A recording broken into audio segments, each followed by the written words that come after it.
నమస్తే. మంగళూరు ట్రిప్లో తప్పక మిస్ కాకుండా దర్శించే స్థలం కుక్కి సుబ్రహ్మణ్య స్వామి టెంపుల్.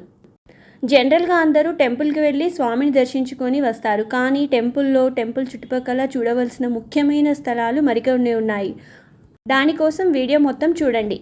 ఇది కుమారధార. ఇది టెంపుల్కి 2 కిలోమీటర్స్ దూరంలో ఉంది. ఇక్కడ కుమారస్వామి తారకాసురుణ్ణి వధించిన తర్వాత తన ఆయుధాన్ని శుద్ధి చేసుకుని వాసుకి దర్శనమిచ్చిన ప్లేస్.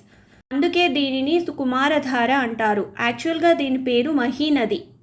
ఈ నది పవిత్ర గంగా నది లాంటిది. ఇక్కడ స్నానం చేసి సుబ్రహ్మణ్య స్వామిని కొన్ని రోజులు దర్శించుకుంటే దీర్ఘకాల వ్యాధులు, ముఖ్యంగా చర్మ సంబంధిత వ్యాధులు తగ్గిపోయి ఆరోగ్యవంతులవుతారని పురాణాలు చెప్తున్నాయి. మెయిన్ టెంపుల్ గోపురం ముందు 2 రథాలు కనిపిస్తాయి. అందులో పెద్దది బ్రహ్మరథం, చిన్నది పంచమి రథం. ఈ బ్రహ్మరథంలో సుబ్రహ్మణ్య షష్ఠి రోజు సుబ్రహ్మణ్య స్వామిని ఊరేగిస్తుండగా గరుత్మంతుడు ఆ రథం చుట్టూ వచ్చి ప్రదక్షిణ చేసుకొని వెళ్తారంట. ఇది ప్రత్యేకంగా చూడవలసిన ఉత్సవం. టెంపుల్ గోపురం పక్కనే సంపుట నరసింహ దేవర ఆలయం ఉంది. అక్కడ అభేద్య సంపుటి ఒక పేటిక ఉంది. అందులో చాలా సంవత్సరాల నుండి ఒక శక్తివంతమైన పవర్ఫుల్ నరసింహ శక్తి ఉంది. మధ్వాచార్యులు వ్యాస మహర్షిని హిమాలయాల్లో కలిసినప్పుడు వ్యాసముష్టి అని 8 పెద్ద శాలిగ్రామాలు మరియు ఒక నృసింహశిలని ఇచ్చి వీటిని భారతదేశంలో స్థాపించమని అడగగా ఆ మధ్వాచార్యులు వాటిని ఇక్కడ పెట్టారు. మధ్వాచార్యులు 6 శాలగ్రామాలు ఒక నరసింహశిల కలిపి ఒక పేటికలో పెట్టి ఎవరూ తెరవకూడదని చెప్పి అలాగే పూజించండి అని శ్రీ సుబ్రహ్మణ్య మఠం పీఠాధిపతి విష్ణుతీర్థులకు ఇచ్చారు. ఆ పేటిక ఆ పీఠాధిపతుల పరంపరలో వస్తూ వారి దగ్గరే ఇక్కడ ఈ మఠంలో ఉంది. మనం ఆ శాలిగ్రామాన్ని శ్రీ సంపుట నరసింహ దేవరు శ్రీ సుబ్రహ్మణ్య మఠంలో మనం దర్శించుకోవచ్చు. కుక్కీలో సుబ్రహ్మణ్య స్వామి దేవాలయం, ఈ సుబ్రహ్మణ్య మఠము ఒకే దగ్గర పక్కపక్కనే ఉంటాయి. ఈ టెంపుల్లోనే హోసలిగమ్మన అనే అమ్మవారు గ్రామదేవత ఆలయం కూడా ఉంది. గర్భాలయం బయట వెండి గరుడ ధ్వజస్తంభం పక్క నుండి ఈ సుబ్రహ్మణ్య స్వామిని దర్శించుకోవాలి. మూల విరాట్టు మొదట, కింద పరమేశ్వరలింగం, ఆ పైన ఆదిశేషుడు, ఆ తర్వాత పైన వాసుకి, ఆ పైన మొత్తంగా సుబ్రహ్మణ్య స్వామి కనిపిస్తారు. ఈ స్వామి గర్భాలయం గుహలా ఉంటుంది. దీన్ని సాంస్క్రిట్లో కుక్షి అని, వాడుకలో కుక్కిగా మారిపోయింది. మెయిన్ టెంపుల్కి వెనక వైపు కొద్ది దూరం బయటకి నడిచిన తర్వాత ఆది సుబ్రహ్మణ్య ఆలయం ఉంటుంది. ఇది తప్పకుండా దర్శించవలసిన సుబ్రహ్మణ్య స్వామి. ఇక్కడ పెద్ద నాగుల పుట్ట ఉండి దానికి నాగపడగ ఉంటుంది. అలా ఇక్కడ సుబ్రహ్మణ్య స్వామిని దర్శించుకోవాలి.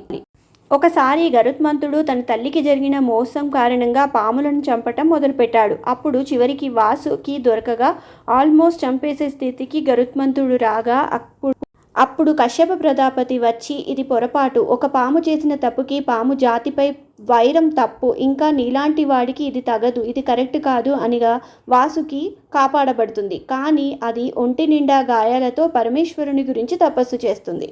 శివుడు వాసుకి భూలోకంలో మహీ నది ఉంది, అది చాలా పవిత్రమైనది, దానిలో స్నానం చేస్తే ఏ రోగమైనా పోతుంది అని చెప్తాడు. అదే ఈ కుమారధార. వాసుకి భయపడి మళ్ళీ అక్కడికి గరుత్మంతుడు వస్తే ఎలా అని శివుడిని అడుగుతుంది. అప్పుడు శివుడు భయపడకు, తపస్సు చేస్తూ ఇక్కడే ఉండు, కొన్నాళ్లకు ఇక్కడికి కుమారస్వామి వస్తాడు, అప్పుడు ఆయన్ని వేడుకొని నీపై నిలవమని చెప్పు, అప్పుడు గరుత్మంతుడు కూడా నిన్ను ఏమీ చేయడు, ఇక్కడే పక్కనే ఉండి భక్తులను అనుగ్రహిస్తాడని చెప్తాడు. అలా వాసుకి సుబ్రహ్మణ్య స్వామి దర్శనం ఇచ్చిన మొదటి స్థలం ఆది సుబ్రహ్మణ్య ఆలయం. వాసుకి స్నానం చేసిన మహీ నదియే ఇప్పటి కుమారధార. ఇంకా కుక్కి సుబ్రహ్మణ్య స్వామి టెంపుల్లో బల్లాలరాయ విగ్రహం ఎవరైతే ఆ నరసింహ సంపుటిని తెరవాలని ప్రయత్నించారో వారు, ఆయన్ని కూడా మనం అక్కడ చూడవచ్చు. ఆది సుబ్రహ్మణ్య స్వామి టెంపుల్ దగ్గర బృందావనాలు, ఇక్కడ సుబ్రహ్మణ్య స్వామి పీఠాధిపతులు సమాధులు ఇక్కడ ఉంటాయి. తర్వాత ఆ పక్కనే సర్ప సంస్కారం ప్లేస్. ఇక్కడ సర్ప సంస్కారం ప్లేస్లో ఎవరికైతే సర్పదోషము, సంతానం లేని వారు 2 రోజులు ఉండి సర్ప సంస్కారం చేయించుకుంటారు. మెయిన్ టెంపుల్కి కొద్ది దూరంలో బిలద్వారం అనే ప్లేస్ దగ్గర వాసుకి శివుడి గురించి తపస్సు చేసింది. మెయిన్ టెంపుల్ వెనక పెద్ద సిద్ధ పర్వతం ఉంటుంది. ఇక్కడ సిద్ధులు తపస్సు చేసుకుంటారు. ఇది ఆలయంకి కరెక్ట్గా బయట కనిపిస్తూ ఉంటుంది. చాలా అద్భుతంగా ట్రెక్కింగ్ చేసే వాళ్ళకి చాలా బాగుంటుంది. పచ్చటి చెట్లతో అందంగా ఉంటుంది. ఇలా కుక్కి క్షేత్రంలో కుమారధార, టెంపుల్ ముందు 2 రథాలు, శ్రీ సంపుట నరసింహదేవర, శ్రీ సుబ్రహ్మణ్య మఠము, హోసలిగమ్మన దేవి ఇన్ టెంపుల్, బల్లాలరాయ విగ్రహము, కుక్కి సుబ్రహ్మణ్యేశ్వర స్వామి, ఆది సుబ్రహ్మణ్యేశ్వర స్వామి, బిలద్వారము, సర్ప సంస్కారం ప్లేసు, బృందావనము, సిద్ధ పర్వతము దర్శించుకోవచ్చు.